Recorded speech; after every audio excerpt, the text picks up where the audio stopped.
Donc, j'espère que vous allez bien manger. Je vous propose de reprendre. On n'est pas tout à fait au complet, mais ça va arriver, ça va bientôt en venir, comment dire. Hop. Et on va accueillir dès maintenant Jérôme Durand, qui est donc euh, qui est un ancien élève de l'École centrale de Paris, euh, qui actuellement poursuit en fait un cursus de psychologie à l'Université Paris-8. Il est actuellement en master de psychologie clinique. Et il a été initié en 2019 aux états de transe. Et c'est ce qui fait que, il s'intéresse particulièrement en lien entre trans et genre, qu'il va explorer donc surtout à partir de son expérience de terrain, puisque depuis son initiation, il accompagne beaucoup de stagiaires en fait lors de formations en trans collective. Et donc, il va nous parler aujourd'hui de vécu de trans et genre, partage expérientiel. Bonjour. Merci. Bonjour à toutes et à tous. Tout d'abord, merci pour cette présentation. Merci aux organisateurs, pour LPPC et tout particulièrement Antoine Bioy pour sa confiance en me proposant cet espace de partage. Ce moment est un peu spécial pour moi car il s'agit de ma première présentation, communication. J'en appellerai donc, s'il vous plaît, à votre indulgence quant à la forme peut-être pas tout à fait académique de ce qui va suivre. Donc, sur ce, commençons.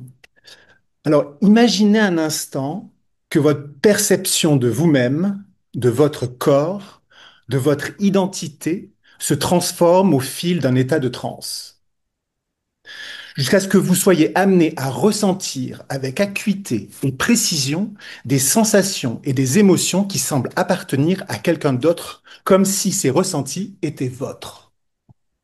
C'est précisément ce que relatent les personnes dont nous allons évoquer les vécus aujourd'hui. Le sujet de cette communication porte sur les états de transe en lien avec le genre. Mon objectif n'est pas de vous proposer des analyses, des apports ou des mises en perspective théoriques, mais plutôt de vous donner à entendre des récits. Des récits de personnes qui ont vécu des transes singulières et inattendues, qui ont été amenées à vivre des ressentis considérés a priori inaccessibles du fait de leur identité de genre, mais aussi et surtout qui en parlent avec beaucoup de pudeur à partir de leur expérience intime. Alors pour ce faire, ces témoignages ont été recueillis par le biais d'entretiens de type phénoménologique. L'idée était de rester au plus proche de ce que les transeurs perçoivent et décrivent de leur expérience, au plus près de leur vécu, en limitant au mieux les interprétations préalables et les a priori sur les sujets évoqués, que cela soit par eux-mêmes, dans un premier temps, ou par nous-mêmes aussi, du moins dans un premier temps, puisque nous verrons dans un troisième axe que justement nous demanderons nous reporterons leur interprétation narrative a posteriori de ce vécu.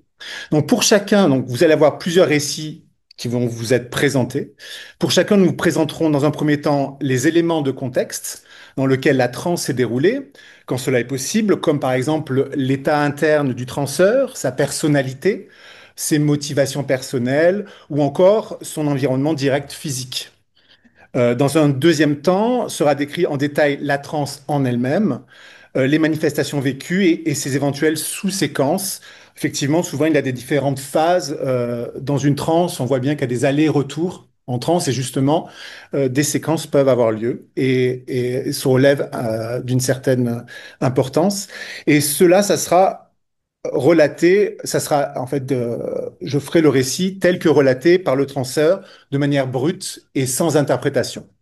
Et enfin, dans un dernier temps, nous vous relaterons les retours que le transeur fait de son expérience, son interprétation narrative, on va dire, a posteriori, de ce qui lui est arrivé. Il va élaborer, d'ailleurs, c'est une élaboration qu'il a souvent même déjà réalisée, il y a bien longtemps pour lui-même, généralement dans le but d'intégrer son expérience à son histoire personnelle, euh, afin de lui donner du sens.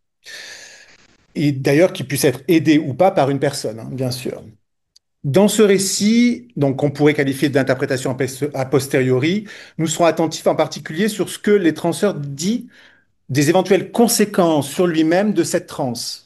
Nous noterons par exemple les transformations intérieures qu'il pourrait percevoir subjectivement de lui-même, qu'elles soient cognitives, affectives ou comportementales, et dont il attribue l'origine au vécu de transe, ou du moins, dans une certaine mesure, une certaine contribution. On pourrait peut-être parler d'effet médiateur. Euh, donc, Les manifestations de trans étant aussi spécifiques à chaque individu que multiples et variées, la première tâche a été de réduire le périmètre d'investigation en lien avec le genre et de poser le cadre de ces récits. Tout d'abord, ayant participé depuis plus de 5 ans à l'encadrement de pratiques de transgroupales, j'étais en position privilégiée pour recevoir des partages de vécus de trans. Cependant, les témoignages autour du genre relèvent souvent de l'intime et naturellement, j'ai en tant qu'homme reçu des retours principalement venant d'hommes. Je dirais vraisemblablement au nom d'une forme de proximité de genre. De plus, sachant que plus tard dans le colloque, d'autres intervenants aborderont des vécus de trans de femmes transeuses ou en lien avec un parcours de transidentité, j'ai pris le parti ici de limiter l'étude aux transeurs hommes cisgenres, catégorie à laquelle je m'identifie d'ailleurs le plus aisément. Ensuite, il existe bien évidemment tout un panel d'expériences perceptives de non-soi. On parlait tout à l'heure des trans d'incorporation. Elles sont très fréquentes en pratique de trans et peuvent se regrouper sous la famille dite, je préfère le terme, de trans de possession. Certains parlent d'entité, de visite d'un ancêtre ou de trans d'incorporation. Plus précisément, ce qui arrive lorsque ce que l'on pourrait percevoir comme des éléments du corps ou de la psyché de quelqu'un d'autre prend possession temporairement du transeur dans une forme de cohabitation et lui permettent de ressentir des modalités psychiques ou physiques non usuelles, généralement inaccessibles en état de conscience ordinaire. Ces trans peuvent s'observer au sein même de son propre groupe de genre. C'est assez classique, par exemple, on peut se sentir dans le corps d'un enfant, d'un grand-parent, d'une personne à la morphologie différente ou au caractère fondamentalement différent. Bien que fortes différentes, ces ressentis restent cependant encore en partie saisissables, du moins grâce à une forme d'analogie. Par exemple, je m'imagine aussi quand j'étais enfant, ou je peux m'imaginer moi quand je serai vieux. A contrario, des vécus plus critiques apparaissent lorsque le transfert va explorer des ressentis qui ne lui paraissent pas du tout appartenir à son groupe de trans auquel il s'identifie. Je pense en particulier à des ressentis d'ordre physique, anatomique, loin du schéma corporel où il est habitué. Ce sont donc des récits de corporéité inversés, hors de son groupe de genre, et nous les privilégierons dans l'étude, car selon les interviewés, ils constituent véritablement les explorations parmi les plus radicales de l'altérité humaine qu'ils aient eu à expérimenter. Euh, Il était d'ailleurs étonnant de constater à quel point le souvenir de ces expériences reste vivace et précis pour ces transeurs. Ils pouvaient véritablement décrire avec minutie leur expérience de transe, même de nombreuses années après son occurrence. Même je pouvais poser une question d'un détail et la personne se reconcentrait et dire ah, c'était ça le détail. C'était très étonnant. Enfin, les paradigmes de genre des transeurs ici interviewés relèvent majoritairement de la culture cisgenre, et ceux-ci, de manière attendue, vont naturellement qualifier ces vécus hors de leur groupe de genre de féminin, sans nuance. Il s'agit bien évidemment de leur perception subjective, élaborée avec des références forcément lacunaires, dans un paradigme genré binaire. Nous garderons cependant cette terminologie dans le reste de la communication, dans le but de respecter leur référentiel personnel et l'approche phénoménologique. Euh, Quelques éléments caractéristiques sur les transferts interviewés.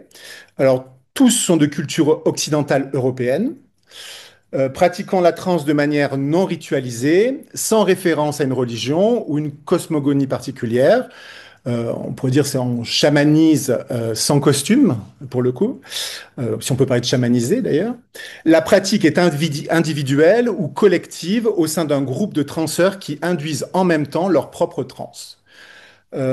Les trans n'ont pas intentionnellement été orientés vers un vécu de genre, mais se sont manifestés spontanément, créant généralement une forte surprise par le transeur. Alors, le cadre de ces récits étant maintenant posé, nous allons vous partager les 3 types de thématiques qui ont émergé lors de ces entretiens.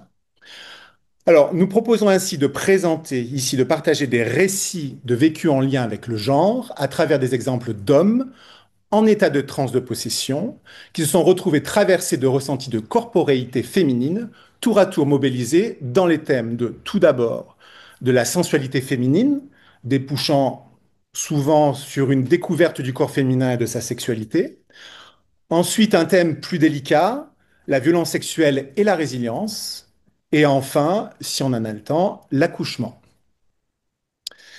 Alors, commençons sans tarder par un vécu par un homme en état de transe d'une expérience de sensualité féminine.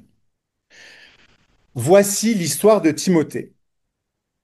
C'était un après-midi d'été. Nous nous rejoignions en forêt avec d'autres transeurs pour une transe collective en nature.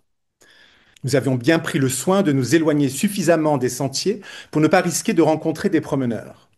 Le lieu adéquat pour tout le monde, euh, excusez-moi, pour tout le monde, nous nous répartissions assis ou allongés à quelques mètres l'un de l'autre pour entamer une transe, chacun pour soi, sans vraiment d'intention, sauf peut-être celle implicite de profiter de la nature. Tout de suite, je ferme les yeux. Ma transe démarre rapidement, avec les mouvements de tremblement classiques, quelques sons aussi. Cela dure un peu. Je perçois alors sous ma main une texture étrange. Je reconnais cette matière. Une mousse de forêt. Fraîche et humide, intensément douce. Je l'avais repérée sur la pierre à côté de laquelle je m'étais allongé. Soudain, le monde autour de moi disparaît. Mon attention est intégralement absorbée par la sensation tactile de cette mousse.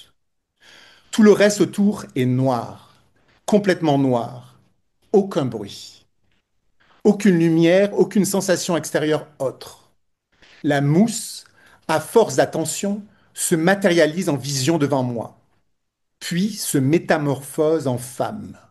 Une jeune femme vue de côté, nue, la tête en arrière, sa longue chevelure blonde lisse se balançant lentement dans le vide.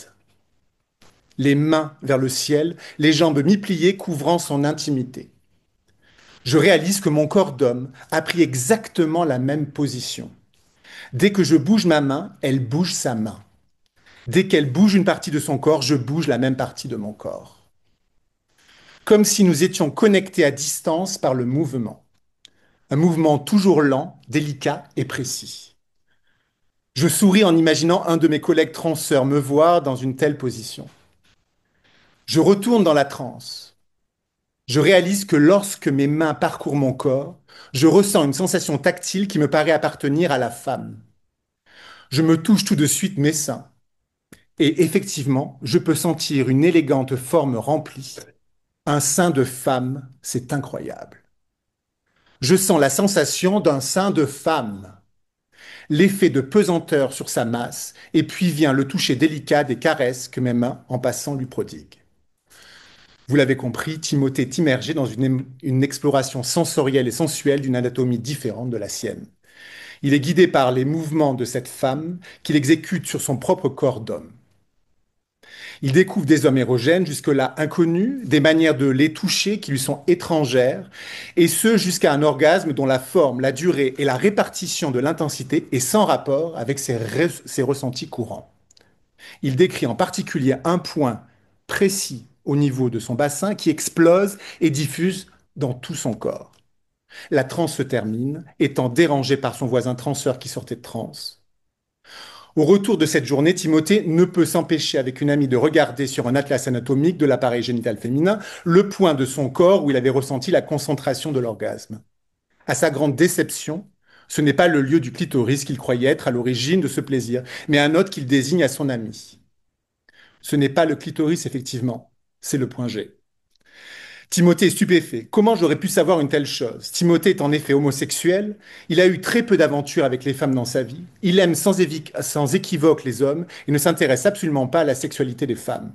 Il a alors un pas de recul qui accompagne par réflexe sa stupéfaction et là, soudain, en surimpression sur le ventre de son ami, apparaît un utérus. Une microtrans fugace qui lui apprend une deuxième chose. Les utérus sont en fait assez petits. Rien à voir avec ceux qu'il a pu voir sur les atlas anatomiques, alors qu'il paraissait immense sur ces atlas anatomiques. Ces révélations sur le corps des femmes et l'aperçu d'un autre monde sensuel ont eu un profond impact sur Timothée. Il disait juste, après avoir cela, redécouvert l'existence de la moitié de la planète, de la population humaine et de ses désirs qu'il avait jusqu'alors ignorés. Donc voilà, on reprend la description de la transe, une vision donc à distance de cette jeune femme nue aux longs cheveux, en synchronie sensorielle et émotionnelle avec Timothée. Et on voit bien qu'en fait, il y a une différence. C'est un peu comme si une vision autoscopique, mais de lui-même qui est lui-même transformé. On pourrait même parler de vision hétéroscopique éventuellement, avec une synchronie des perceptions tactiles, la proprioception, l'interoception, et cette découverte de la sensualité et de la sexualité féminine par le ressenti corporel. Alors, quelles sont ces interprétations a posteriori? Il précise que cette expérience n'a rien à voir avec un rêve, où selon lui, le fantasme ou une régulation psychique s'effectue de soi à soi. Là, il s'agissait d'une initiation dans son corps par une représentante du féminin. Timothée refuse le mot entité ou esprit. C'est une représentante du féminin. Suite à cette transe qu'il considère comme une prise de conscience, il entame plus tard un parcours dans le tantra, où il put continuer l'exploration de la sensualité et de la sexualité avec des femmes et des hommes en majorité hétérosexuels. Avec le recul aujourd'hui, il nous confie que cette expérimentation d'une sensualité de femme et d'une sexualité féminine épanouie lui a permis de redécouvrir les femmes, d'interagir socialement beaucoup plus avec elles. Et de cet intérêt retrouvé, il put enfin se sentir accueilli amicalement auprès d'hommes hétérosexuels avec lesquels il se permettait de créer auparavant des liens authentiques. La honte profonde d'être homosexuel et la peur de projeter par mégarde des désirs sur des amis hétérosexuels l'interdisaient psychiquement de s'autoriser des rapprochements amicaux. Aujourd'hui, il se sent bien plus épanoui, la honte a disparu, la peur aussi, et c'est sans doute un peu grâce à cette douce mousse de forêt, nous dit-il. Ce qui est très intéressant aussi, c'est de voir la notion de franchissement dont on parlait précédemment, dont Antoine parlait précédemment. Pour le coup, là, on reverra ça tout à l'heure. Timothée parle, il va dans un monde autre. Il n'a pas de référence, il n'y a plus cette histoire, il a, la domination disparaît. Il n'y a plus d'universalité du masculin qui pourra englober le féminin. Là, il est dans un autre monde, il le sent dans son corps et il n'a pas d'autre choix que d'abdiquer, en fait, cette universalité. Il est ailleurs et cet ailleurs l'instruit. En fait, je dirais d'une certaine manière, il y a une forme d'humilité genrée qui se fait d'après avec cette expérience. Passons maintenant à une expérience moins joyeuse qui aurait pu être franchement éprouvante et dérangeante pour le transfert au vu du thème abordé, mais au final, s'est révélée riche en enseignements et en transformation à plusieurs niveaux. Il s'agit donc de cette violence sexuelle et de la résilience qui a suivi. Alors, c'est effectivement ce que Pierre a expérimenté il y a quelques années, pour qui le sujet du viol était jusqu'alors une donnée inconnue, une réalité lointaine relatée dans les journaux. Il ne l'a pas subi dans sa vie, ses proches non plus a priori, ni sa famille, ni sa compagne, ni son entourage féminin. C'était au cours d'une transe groupale de 30 minutes dans une salle dédiée, avec une vingtaine de personnes où les interactions sans contact sont autorisées, tant que les deux transeurs y consentent. La session débute, Pierre va dans sa transe et expérimente dans un premier temps un vécu émotionnel en lien avec des événements personnels récents qu'il n'avait pas tout à fait digéré. Rien de bien significatif, quelque chose de très courant en transe, en pratique de transe. Et soudain, une grande tristesse euh, l'envahit. L'état de transe le mène délicatement à entamer une interaction avec une transeuse à distance. Cette tristesse continue, s'amplifie avec cette interaction. La jeune femme, d'ailleurs, essaie de continuer l'échange, essaie de se rapprocher, mais Pierre n'en peut plus. Il s'isole, il tombe au sol, pris par une quinte de toux qui ne s'arrête pas, qui le fait se tordre dans tout son corps. Il sait que ces manifestations viennent de l'état de transe. C'est quelqu'un qui a expérimenté ces états depuis très longtemps. Il laisse faire le processus dont il a confiance. Et il sait bien que cette quinte de toux n'est pas physiologique. Il continue à observer donc tous ces muscles de son corps à se crisper, avec un certain calme intérieur et continue patiemment à se débattre au sol. Soudain, le tempo change. Il se retrouve irrépressiblement plaqué au sol, dans l'impossibilité de relever son torse à terre. Il arrive à tourner la tête et voit un homme patibulaire arriver devant lui, en vision, bien sûr. Pierre se sent alors dans le corps une femme qu'il ne connaît pas. Je vous épargne bien sûr le récit de Pierre de la séquence qui suit, où il va ressentir l'effroi de l'attaque, la coercition physique de l'auteur de violence, le figement du corps et du psychisme de cette femme qu'il incarne comme si elle formait une seule et unique personne avec lui. Il ne sera pas épargné et subira l'intégralité des sensations tactiles imposées à cette femme sur la durée de l'acte de violence. Cependant, quelque chose le sort à mi-parcours de cet état éprouvant. Son calme intérieur revient, il observe la scène visuellement et sensoriellement, mais sans éprouver aucune souffrance dans son corps. L'auteur de violence quitte enfin la scène, mais le ressenti physique rémanent de l'abus persiste. Silence, long silence. La sensation de salissure s'amplifie. Soudain, dans une douzième phase, tout le corps de Pierre s'active à nouveau. Une nouvelle séquence de transe émerge. Il faut absolument sortir cette énergie d'intrusion de l'intérieur de son corps. C'est une nécessité. Pierre, tout en restant en fusion sensorielle avec la victime, se voit subitement connecté en superposition à l'accouchement de sa femme, de sa propre femme. Il incarne deux femmes simultanément en lui. Les deux réalités féminines se superposent et l'énergie d'intrusion de la victime est expulsée par les contractions et les cris de poussée de sa femme. Pierre ressent et reproduit dans son propre ventre la poussée, les contractions par sa propre voix. Il accouche comme sa femme, se connecte à l'instant le plus précieux de la vie pour expulser l'énergie de mort restée dans la victime. Il sait que l'intrusion n'est plus et sort instantanément de transe tout en sueur de cette expérience.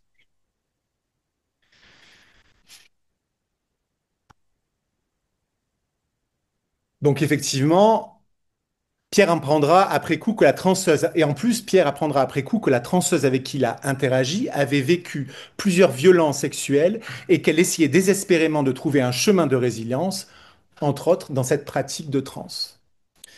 C'était la raison principale de ses venues à ces transes groupales. Donc, qu'est-ce que l'on voit ici dans la description de la transe? On voit une transe en deux séquences distinctes. Le premier qui est l'abus sexuel, et on voit une fusion de ressenti avec une femme, et aussi une fusion avec la vision de la scène. Après, on voit une phase de résilience, où il va y avoir une fusion de ressenti et de vision de la scène en deux niveaux de réalité superposée, celle de la victime, seule après l'agression, et celle de sa compagne en train d'accoucher. Et c'est la superposition de ces vécus qui va permettre d'expulser par l'effort d'accouchement la sensation persistante de salissure et d'intrusion. Donc, comment Pierre a interprété tout ça? Parce que c'était quand même une sacrée expérience. Euh, Pierre ne sait pas trop de quoi penser de cette transe. Il a l'impression d'avoir vécu quelque chose qui ne lui appartenait pas, comme si une situation profondément difficile lui a été présentée et qu'il avait fait avec ses ressources personnelles pour l'atténuer, comme s'il avait été vecteur quelque part sans le vouloir. Il a en tout cas depuis développé bien une conscience fortement empathique pour les victimes de violences sexuelles. Il me disait, si les hommes vivaient cette expérience dans leur chair comme je viens de le faire, il y aurait assurément moins de violences sexuelles. Je ne sais pas quoi en penser, je vous relate juste les faits. Une question cependant le taraude encore aujourd'hui. Est-ce que j'ai vécu une entrance a été utile pour la transeuse avec laquelle j'ai interagi? C'est sa grande question. L'interrogation quant à la dimension systémique d'une transe collective. Par exemple, y a-t-il eu un transfert d'informations? Comment se fait-il qu'il y ait eu un transfert d'informations qui initie la transe? Est-ce que puisqu'il c'est un sujet qui pour lui est absolument inconnu, donc comment ça se fait qu'il y ait eu cette suggestion? Est-ce que en fait il y a eu un transfert d'informations entre les deux corps en transe? Et après, la question qui se pose, c'est est-ce que les ressentis, ce qu'il a vécu, est-ce que peut-être cette possibilité de résolution qu'il a eue de cette histoire, qu'il a créée bien sûr avec ses propres éléments personnels, a peut-être montré la possibilité d'une résolution, d'une résilience à ce traumatisme. Est-ce que cette possibilité a aidé d'une certaine manière en retour la personne, la transeuse qui lui aurait en fait initié cette transe? Voilà, c'était une des grandes questions que se posait Pierre. Euh, on va peut-être passer à quelque chose d'un peu plus léger, l'accouchement. troisième. Je sais pas. En tout cas, ce récit sera bien plus joyeux. Euh, alors, les expériences d'accouchement sont très courantes en transe. Euh, on voit souvent des hommes ou des femmes qui semblent revivre leur propre accouchement du point de vue du bébé ou de la maman, parfois des deux, ou vivre un accouchement alternatif, en particulier lorsque celui-ci s'est mal passé. C'est dans le cas des césariennes, souvent, hein. Donc la personne a eu une césarienne ou la maman a eu une césarienne et elle va revivre l'accouchement par voie basse, de manière plus harmonieuse. Ou parmi, il y a eu des utilisations d'instruments obstétricaux. Donc à ce moment-là, bah, par exemple, voilà, il y a eu une spatule qui a été faite. Ben, d'un seul coup, le bébé va revivre en fait cela et va le dépasser.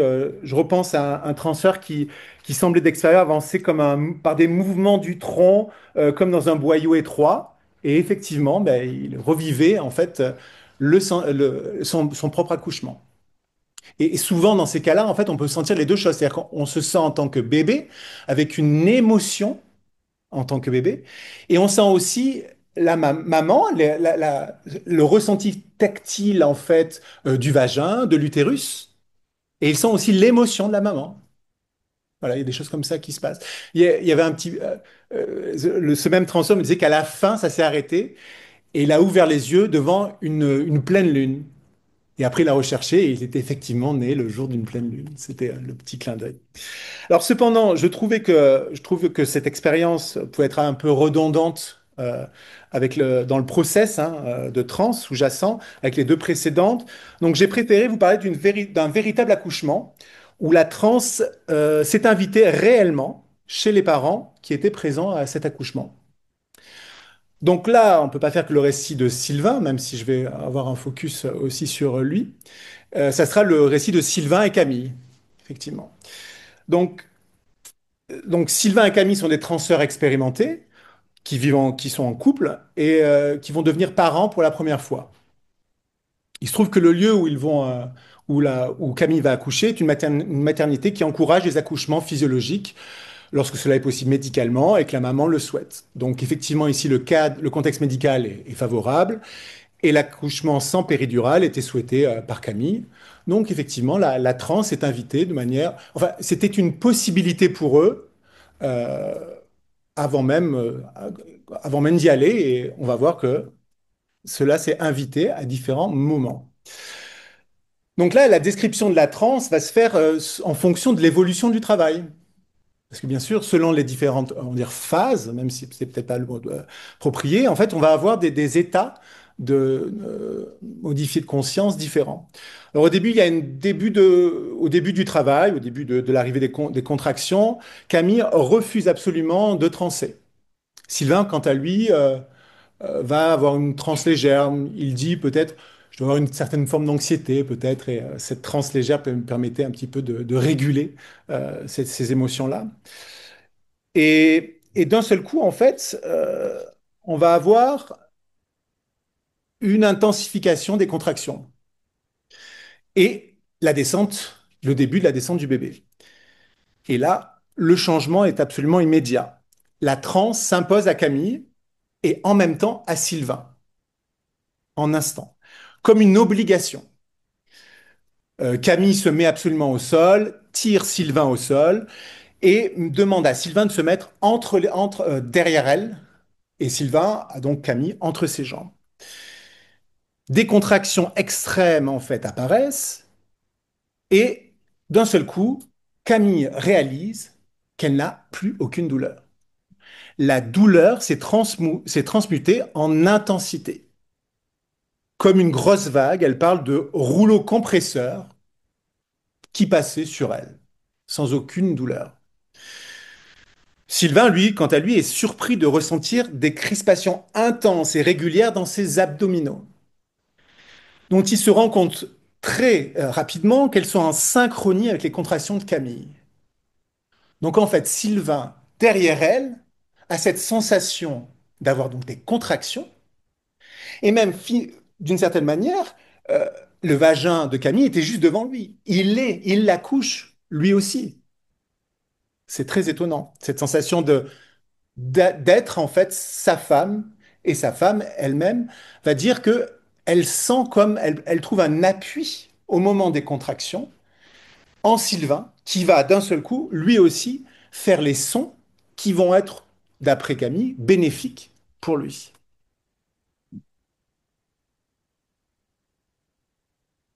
Et Camille, quant à elle, donc Sylvain a cette vision d'être en fait, d'accoucher lui aussi. Il a cette transe d'accouchement qu'il peut sentir, alors qu'il se mélange entre la réalité, on va dire, physique, réelle, et la transe en surimpression.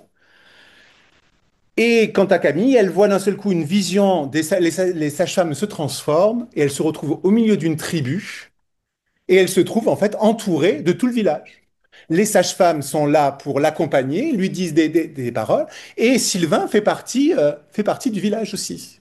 Elle est au centre du village. C'est la forme intime. Euh, et alors, quelque chose de très étonnant qui apparaît, c'est le côté on-off. C'est que dans les contractions, ce qu'elle disait, euh, c'est que, et on le verra, euh, c'est qu'elle n'a pas, les contractions s'enchaînent sans panique. Elle est dans la contraction, elle sent l'intensité, elle est là, elle va être transpercée par ce ressenti-là, et la contraction s'arrête, la transe disparaît. Donc il y avait des entrées et des sorties de transe qui ont permis en fait à Camille, donc pendant les intervalles, de même d'échanger avec les sages-femmes pour mieux se repositionner, etc. Et le recul, en fait, par le recul, les sages-femmes nous ont dit, on était extrêmement étonnés de cette gestion à la fois de la douleur et du stress. Aucune effet de panique, en fait. C'était en fait tout un processus. Bien sûr, toute bonne chose a une fin. Le passage de la tête arrive et là, une sensation douloureuse aiguë fait sortir Camille de transe. Elle dit que son mental reprend le dessus et Sylvain, en même temps, sort de transe exactement au même moment, de manière brutale et discontinue. Et là, en fait, on est sur autre chose. Et donc là, la maman a bien compris que là, elle va devoir terminer l'accouchement sans transe.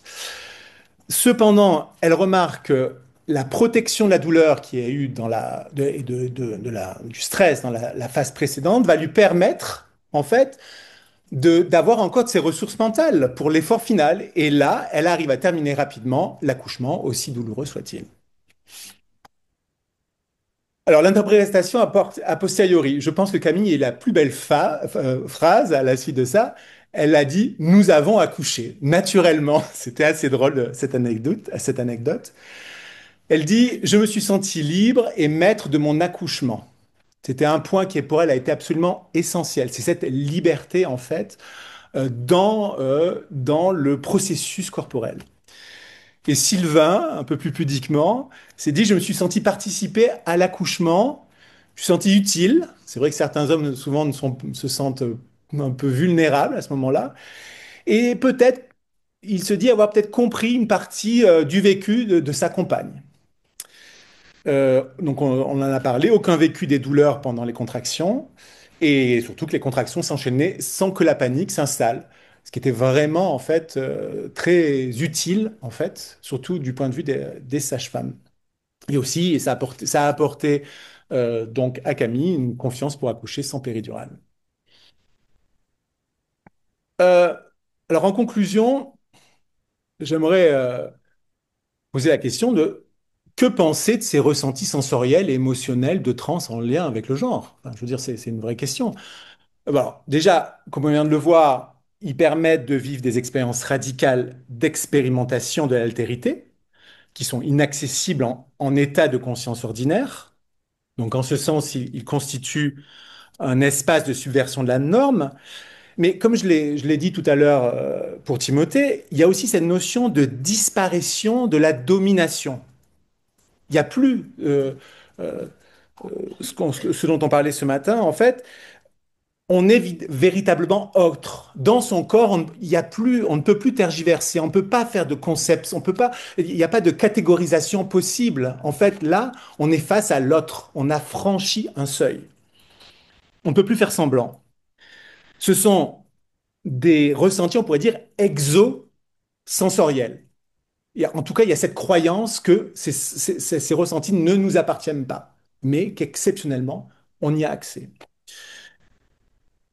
Et une très belle chose aussi, c'est que, en fait, tout le monde en état trans peut passer par cette limite. Il n'y a pas de normes, d'autorisation. C'est quelque chose qui est accessible à tous, quelle que soit sa condition. Là, on voit bien, dans l'histoire de Pierre, il n'avait absolument pas demandé à vivre cette expérience féminine, enfin, qu'il a qualifiée de féminine. Et comme je disais, effectivement, ça force à une certaine forme d'humilité quant au genre. Et je trouve ça, en fait, très précieux. Et ça enrichit le rapport au monde, en fait, de l'individu. Euh, Après, d'une certaine manière, ça ouvre des espaces imprévus de transformation, comme on l'a vu, entre autres, de l'identité.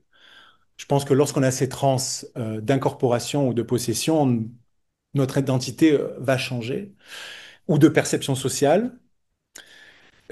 Cependant, une question revient, c'est quelle est la nature de ces expériences?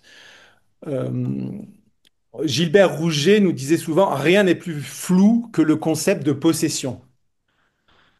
Effectivement, là, qu'est-ce qui se passe? Surtout qu'on voit qu'il y a différentes modalités. On peut d'un seul coup voir l'entité loin de nous et être en une sorte de synchronie à distance. On peut aussi ressentir l'entité en nous. On peut aussi sentir simplement une seule partie. Par exemple, là, dans le cas de Sylvain, c'était simplement le ventre et l'utérus. Voilà, donc il y a vraiment beaucoup de modalités et il peut être assez difficile de les classer. Est-ce que c'est la même chose? Est-ce que c'est le même but? Voilà, c'est des questions qu'on peut se poser. Euh, Après, par quel mécanisme ces informations viennent se proposer au transfert? Comme on voit, par exemple, Pierre, d'un seul coup, comme s'il a été induit par la transeuse. On pourrait supposer ça, on ne sait pas, hein. En tout cas, comment ça se fait que cette information semble passer d'une personne à l'autre? Et après, la vraie question, c'est sont-ils porteurs de véritables connaissances? Est-ce que ces expériences sont épistémogènes? En fait, par exemple, lorsqu'il voit cet utérus, ben effectivement, il a compris que l'utérus est plus petit. Voilà, il avait imaginé plus grand. Donc, est-ce que c'est de la connaissance? Moi, je prends cet exemple-là parce que c'est anatomique, il y a une confrontation avec le réel. Ou est-ce que, par exemple, ces ressentis, on va dire féminins, est-ce que ce sont vraiment des ressentis féminins? Ou c'est des ressentis qu'il a projetés être féminins? Est-ce que ça a la même valeur ou pas? Après, on peut se dire aussi deux femmes, est-ce qu'elles ont le même ressenti? Comment on peut juger? Voilà. C'est une vraie question. Après, ne peuvent-ils pas mener à plus de confusion? Ça, c'est vraiment, c'est un point de vigilance, il me semble, parce que j'ai eu ces expériences sont des expériences absolument critiques qui peuvent être très spectaculaires. D'un seul coup, se sentir sorti de son identité. Après, c'est valable pour n'importe quelle expérience de trans. Mais particulièrement celle-là où d'un seul coup on rencontre le vide de l'altérité, où on n'a aucun point de repère, on peut se sentir un peu déstabilisé. Donc c'est pour ça que des fois, là j'ai eu le retour d'un transeur qui avait eu ce genre d'expérience et qui ne l'avait partagé à personne. Et pendant 2 ans, il s'est vraiment posé des questions du sens de cette expérience-là. Ça l'a mené donc ça l'a mené en fait à vivre, à se poser la question d'un parcours de transidentité, qui après s'est transformé en une sorte de cohabitation avec une entité féminine. Et au final, maintenant, il est plutôt pour, ben, en fait, c'est peut-être quelque chose qui est venu d'une lignée ancestrale d'un vécu traumatique je crois que c'était sa grand-mère. Voilà. Donc en fait, vous voyez, peut-être que dans ces expériences-là, et là, ça peut arriver souvent dans les transeurs qui sont peu expérimentés, il faut pouvoir recevoir ces expériences et avoir un lieu pour les débriefer si nécessaire, à mon sens. L'expérience sauvage peut mener peut-être une certaine confusion. Donc, il y a certaines peut-être précautions à faire dans ces expériences-là. Oui, après, elles peuvent être aussi tout à fait instrumentalisées. Moi, par exemple, j'ai senti que c'était comme ça le ressenti des femmes. Maintenant, je vais l'utiliser dans une autre forme de domination, puisque maintenant, je vais m'inviter au chapitre pour pouvoir parler de choses dont je ne suis normalement, je n'ai pas à parler. Voilà. Il y a aussi, voilà, il y a aussi ce côté-là dont je mets des petits warnings éventuellement. En tout cas, il me semble que c'est une ressource extrêmement riche pour les chercheurs, facilement collectable par le récit, par ces récits subjectifs auprès des transeuses et des transeurs. Cependant, et c'est là le grand problème, et c'était peut-être pour ça que j'ai posé la question tout à l'heure de Longotte, aucun protocole à ce jour permet d'induire à coup sûr des trans dont le thème est en lien avec le genre. Ça serait bien, par exemple, de dire, bah, là, on a un ongote de féminin, bah, j'essaie d'induire et effectivement, je vais avoir une expérience en lien avec le genre. Bah, non, ça ne se passe pas comme ça. Généralement, ces trans s'offrent spontanément, souvent de manière inattendue, euh, peut-être aussi qu'on s'y attend le moins. Et il faut respecter cela. Voilà, merci de votre attention.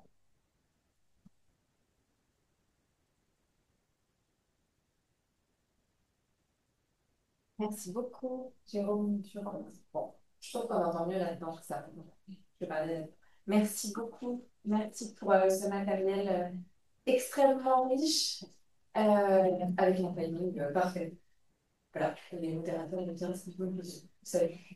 Et ben, il y a des questions. Qu'est-ce que tu veux? Tiens, tu es là. D'accord.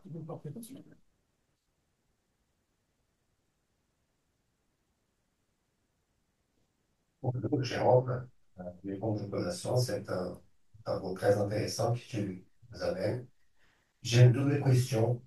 Euh, D'abord, étant donné que tu parles dans une perspective phénoménologique, quel serait pour toi le rôle de l'imaginaire et des sensations? C'est une première question. Et la deuxième, si l'idée de possession est une idée correcte ou adéquate pour cette type d'expérience. J'ai fait cette question parce que, par exemple, dans mon expérience, moi, dans mon pays, c'est une notion très questionnable aujourd'hui. Quand on parle de cohabitation, ben, c'est très, peut-être pertinente, parce que les gens qui fréquemment s'utilisent des trans, et même dans la tradition où les académiques parlaient de possession, ils disent non, possession, c'est seulement un type spécifique de trans qui s'impose contre la volonté. Les autres, je sais que je suis incorporé, mais j'ai le béni à partir d'un processus d'éducation et d'éloignement. Alors, ce sont ces deux. Et merci pour ton présentation. Alors, je vais avoir un peu de mal à répondre à cette question, n'étant pas du tout universitaire. Simplement, les seules choses que je pourrais peut-être dire, c'est que pour moi, ce n'est pas de l'imaginaire. C'est vraiment quelque part, euh, on ressent comme si c'était soi.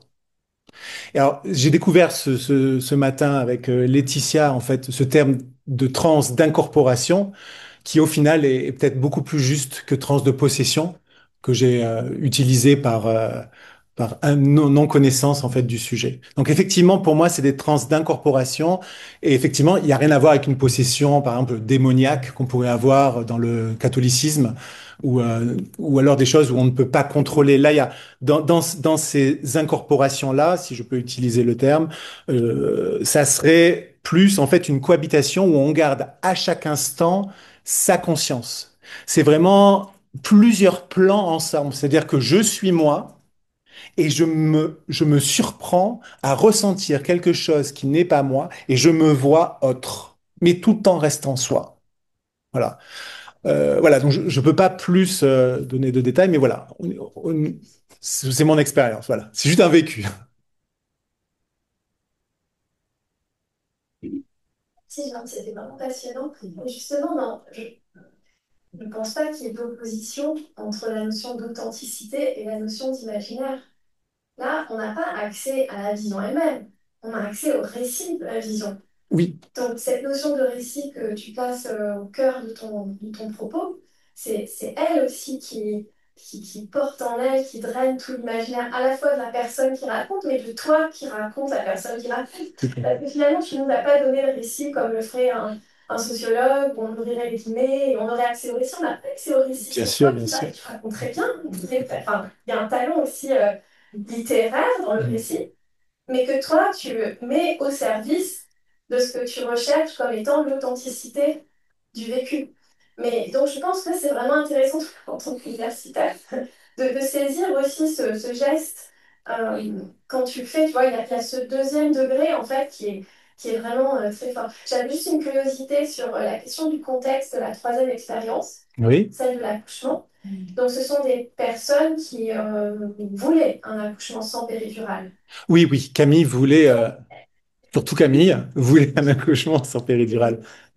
Elle aurait préféré, enfin, elle préférait. Avec un ou une sage-femme. Oui. Voilà. Parce que moi, pour l'avoir faite aussi, je retrouve dans le récit même des éléments de langage qui me semblent ressortir de cette préparation aussi. Alors, ce qui est intéressant, c'est que la préparation, elle a fait. Donc, Camille m'a dit qu'elle faisait euh, des sortes de chants prénataux. Voilà, c'est ça. Et ce qui était très intéressant, c'est que ces chants prénataux sont venus uniquement dans la première phase, le début du travail. Et à un moment, à la descente du bébé, ça a switché. Donc en fait, elle me disait que vraiment, elle a vu deux modes différents en fait d'état de conscience. C'était d'abord quelque chose qui l'a accompagné avec une certaine technique, et après c'est parti dans l'état de transe où en fait il y a pas d'accompagnement, il n'y a pas de grille. C'est quelque chose qui va nous pousser à faire des mouvements, qui va pousser à être quoi. En tout cas, de son point de vue, elle voyait une différence claire. Ça, de, de non-conscience ou de conscience Ouais. altérée à ce qui serait la conscience. Mais ce que je pense qui rend la transe possible dans l'accouchement sans péridurale, c'est la connaissance qu'on a avant de tous les stades très précis, même cliniquement, de l'accouchement. Parce qu'une femme qui accouche sans péridurale, en général, elle ne sait pas en fait ce qu'elle va vivre. Hmm. Et le stress vient de là aussi. Donc je ne pense pas que le stress vienne, que l'absence de panique vienne seulement de la transe. Et on doit remercier la transe d'avoir progressé. C'est vraiment aussi la connaissance physiologique, anatomique de ce qui est en train de se passer qui favorise le cadre et qui favorise aussi, et évidemment, comme tu l'as dit très bien, une clinique, Hmm. donc une Maternité, ouais. hospitalisation et un accompagnement médical qui favorise. Oui, je suis tout à fait d'accord avec ce que vous venez de dire, parce qu'on a vécu les mêmes choses. Mais je pense que demain, on aura un beau dialogue, puisque je vais parler de l'accouchement au matin. Donc, je ne peux pas trop répondre, mais j'avais un certain nombre de choses à dire par rapport à ce que tu nous as dit. Demain matin. Oui. Oui, merci. C'est tout à fait passionnant. Et je voulais revenir sur cette idée de cadre et de contexte quand même.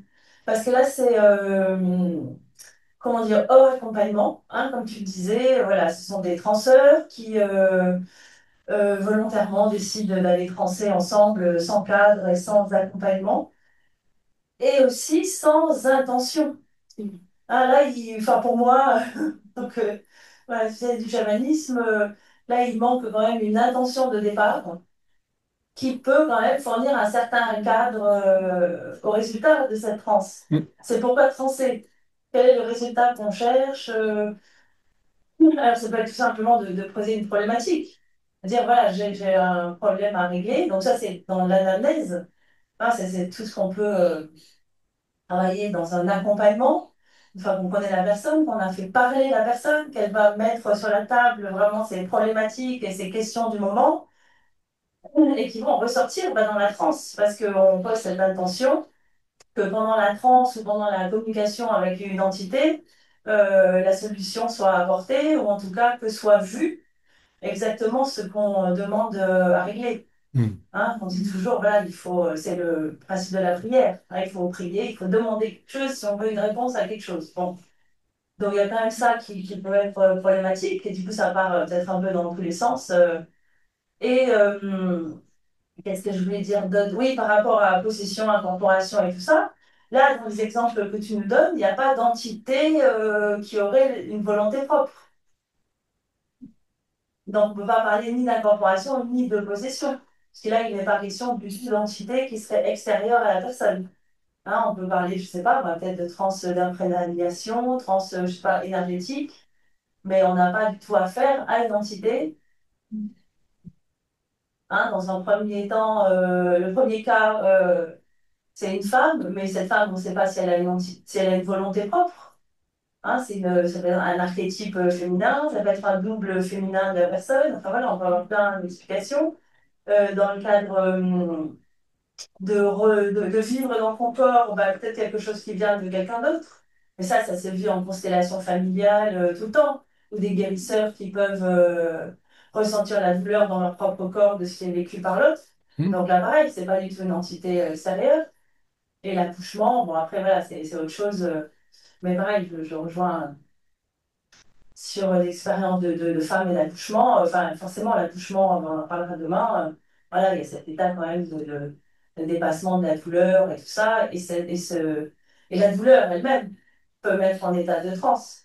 Hein, de toute manière, voilà, de faire une espèce de blackout à un moment et de passer dans notre réalité. Voilà, donc il y a toujours cette idée voilà, de cadre, de pouvoir comparer des choses qui sont comparables quand on applique un même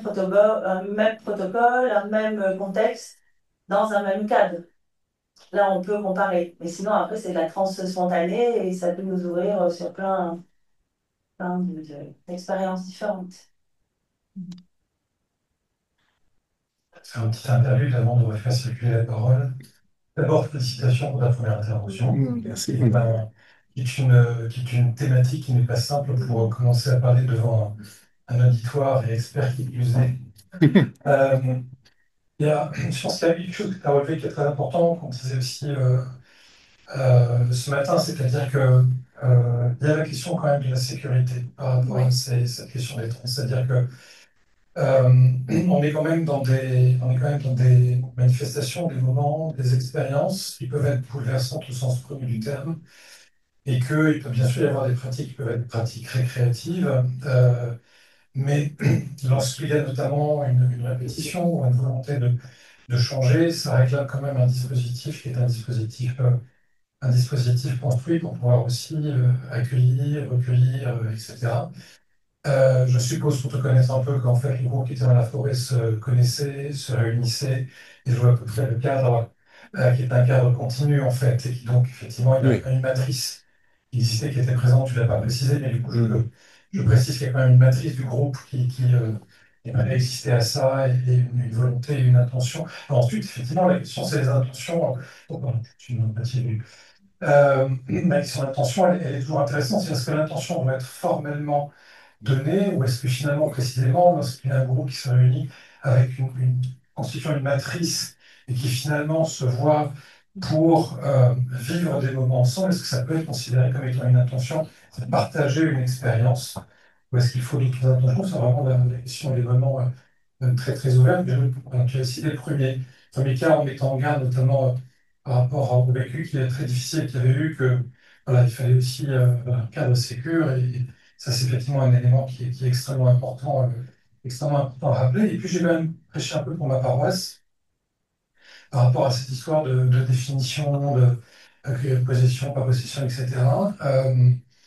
C'est la raison pour laquelle, dans les travaux qu'on a au laboratoire utilisant la transe, on se limite, je vais dire comme ça, à définir la transe comme étant un état ordinaire de conscience avec un élément de brusquerie. C'est-à-dire qu'on voit notamment dans les trois situations cliniques que tu as présentées, et dans ce qui était présenté également ce matin, y compris dans le film que proposait Laetitia, qu'il y a systématiquement un élément de brusquerie qui est présent. C'est-à-dire qu'il faut être délogé pour qu'il se passe quelque chose. Et donc ensuite, on peut parler effectivement de différents dispositifs qui peuvent mener à ça. Et effectivement, ce matin, un peu rapidement, je vais parler d'hypnose et de méditation. Toutes les hypnoses ne mènent pas à ça, toutes les méditations ne mènent pas à ça, etc. Mais ce sont des voies qui sont possibles. Mais on voit cet élément quand même, ce besoin d'être délogé pour à un moment donné accéder à autre chose. Il se trouve que, en termes de processus de changement, puisque c'est intitulé Laboratoire psychopathologie et processus de changement et qu'on étudie ces dimensions-là, un invariant que l'on retrouve, il est justement sous ces éléments de brusquerie, sur la question de l'intensité, notamment l'intensité émotionnelle sur laquelle travaille Nathalie, et notamment le sentiment qu'on peut avoir de décorporation, d'être visité, etc. Et lié précisément à ce pic d'émotion à un moment donné qui est tellement brutal et soudain que l'individu a l'impression que quelque chose a pris le contrôle de son corps et l'a délogé. Et donc, il y a vraiment cet élément-là de brusquerie que l'on retrouve en fait à l'initiative de tout ce qu'on peut qualifier d'état de transe. Par contre, ça ne veut pas dire que tout est équivalent. Et bien sûr que les dispositifs, les manifestations, les vécus individuels vont aussi être intéressants dans ce qu'ils peuvent amener cliniquement. C'est juste le début de l'histoire, mais je trouvais aussi que tes situations voilà, amenaient aussi cet élément-là en disant il y a des choses qui peuvent se passer, qui sont bouleversantes au sens premier du terme. Ensuite, on peut voir comment les qualifier. Et puis, il y a les travaux aussi de H aussi, hein, exorcisme, exorcisme, dans quel sens ça va. Effectivement, avec la possession, où l'individu va être délogé de son corps parce que quelque chose vient à sa place. Les mouvements d'hypnose dans lesquels on va plutôt exécuter l'exorcisme, c'est-à-dire on va confier à quelqu'un une partie de soi, mais en même temps on continue à être présent. Enfin, on peut toujours qualifier les processus derrière, mais pour qu'il y ait trans, il faut qu'il y ait brusquerie. Il y avait une belle illustration de ça aussi. Merci. Est-ce qu'il y a d'autres questions? Ou un rebond de Moi, je veux bien. Normal. Non, mais si réellement il n'y a personne dans. S'il y a la question, il y a ça. Bon, bah, voilà. Oui, bien. Ben, ça Comment me bien. c'est ça? Oui, moi je voulais juste revenir, mais vraiment j'en parlerai tout à l'heure, sur la question des stéréotypes. Parce qu'il me semble quand même que là, on est quand même un peu dans les stéréotypes. Sensibilité féminine, sensibilité masculine. Et je pense que si on travaille sur la question du genre, on doit se dégager des stéréotypes. Et puis, bon, j'en parlerai tout de suite. Tout à fait, mais c'est pour ça que j'ai dit en préalable que les paradigmes des personnes que j'ai interrogées étaient grandement cisgenres et que j'étais obligé de les suivre, mais ce n'est pas ce que je pense, moi. Comme c'était court, je vais pas poser ma question. Mais c'est toi la maîtresse du cérémonie. Non, c'est pas la scène. Oui. Je peux pas répondre. Toi, je te déloge, mais c'est toi la maîtresse du cérémonie.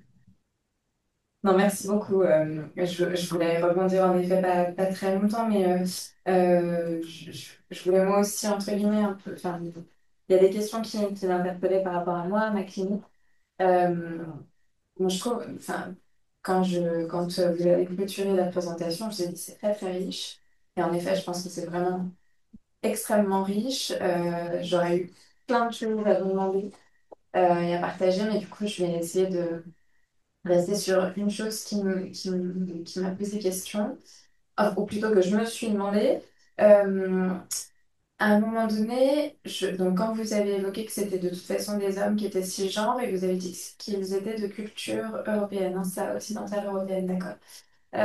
Bon, je vais employer des mots, donc du coup, a priori, c'était que des hommes blancs. Exactement. Ma question était, et notamment par rapport aux deux premières situations, parce que Oui. voilà. A priori, est-ce qu'il y a eu cette question-là, c'est-à-dire que la femme, donc le premier c'était Timothée, la première situation clinique, la deuxième c'était Pierre, Yeah, c'est tout ça. à fait. Timothée, donc c'est a priori, enfin, bon, on peut pas dire projeté parce que c'est pas le terme, mais en tout cas, la femme qu'il était une femme blanche aussi. Est-ce qu'il a Il évoqué n'a ça? pas évoqué ça. Ouais. Il m'a juste dit qu'en fait, ça ressemblait à des représentations qu'il voyait en bande dessinée. Donc Ok. ça vient peut-être de son imaginaire, effectivement. Et a priori, enfin, pareil, il n'y a pas eu d'éléments à ce niveau-là pour la deuxième situation. Je vais vous expliquer pourquoi je pense. Oui, la première était blonde, elle dit, je sais pas, Blonde, ah ouais. oui, c'est vrai. La première était blonde, voilà.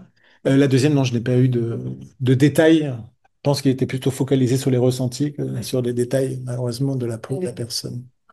Alors, je me demandais ça parce qu'en effet, je me demandais, mais ça c'est par rapport à moi, à ma clinique, etc. Je me demande aussi jusqu'à quel point, et c'est une question que je me pose depuis ce matin, même lorsque, enfin, voilà, même lorsque le docteur Marly en parlait, etc. Je me demande jusqu'à quel point la question de l'interculturalité, de la transculturalité peut venir en fait sur la question de la trans. Je pense que, bon, voilà, mais bon, c'est une ouverture, c'était pas. Je n'irai pas plus loin, c'est juste une ouverture. Mais du coup, ça m'intéresse aussi pour ça, pour voir un petit peu aussi, parce qu'on parlait aussi des stéréotypes. Et enfin, voilà, la question de l'agression, etc. Et du coup, je me demandais, voilà. Mais c'est juste ça. Mais cette ouverture, Ouais. ça. En tout cas, ouais, c'est sûr qu'il y a beaucoup de protocoles et de peut-être de choses à faire de retour en fait des transferts qui effectivement avec d'autres backgrounds de catégories, on pourrait dire si on peut parler de ces termes-là. Simplement, enfin pour moi, ce qui m'a le plus étonné, c'est que les deux premiers en tout cas m'ont dit, je sais que je ne sais pas. C'est-à-dire qu'en fait, ils ont vraiment reconnu l'existence à part entière d'autres en fait modalités auxquelles ils n'avaient jamais accès. Il y a une humilité en fait qui s'est mise en place. Et c'est les deux m'ont parlé de ça à chaque fois. Et ça, en tout cas, c'était un premier pas, en fait, peut-être. C'était Voilà. passionnant. En Voilà. tout cas. Merci beaucoup. Voilà. Merci à vous. Merci.